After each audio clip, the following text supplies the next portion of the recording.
In today's video, I'll be guiding you in using our eBay template builder, and I'll also go over why it would be wise to have a listing template assigned to your eBay listings. Now, you might be wondering, why would I need a listing template? Well, you need one because it's a proven fact that it gives you a higher chance to make more sales. That's why it's wise to have a design applied to your listings.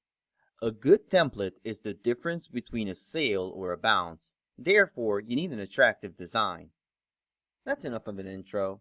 So let's go to the builder itself. So first things first, you log into your ad lister, and from the first page, which is your dashboard, we will be going to Design and Listing Template Builder. And when the page loads up, you have all these already existing example templates that you can choose and edit. For this example, let's choose the black template and let's click Edit. The template opens up, and as you can see on the left hand side, you have some options to add different kinds of elements to the template. And on the bottom, you also have the option of adding HTML or CSS. And as we go back to the top, we have Settings, and as we click on it, a different side window appears where you can change the name of your template, or the colors, the fonts, and so on.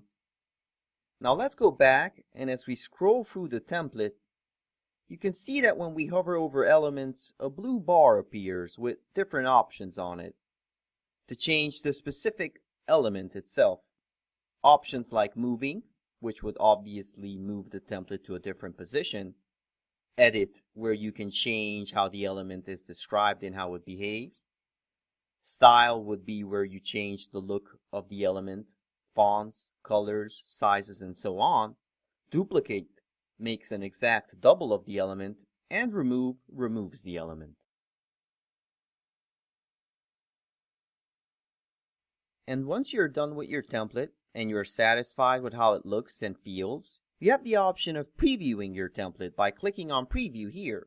And it loads up the template, which helps you give an idea of how this might look. And you can view the template in desktop, tablet, or even mobile mode to give you an even extra edge on how this might look on different devices.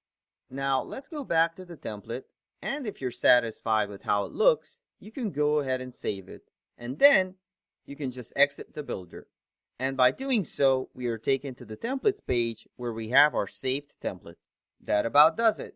Now that you have your template finished, all you would have to do is apply the template to your listing. For this, you would either have to create or edit a listing template and assign your design to the listing, and once you assign it, all you would have to do is revise the product. I will go over these in another video though. Also, I would like to mention, if you feel the need for a more dynamic, professional, and custom-made design that fits your needs, don't hesitate to contact us. The details are in the description below. Subscribe if you've enjoyed the video to stay up to date with future videos. Thank you for watching, and see you next time.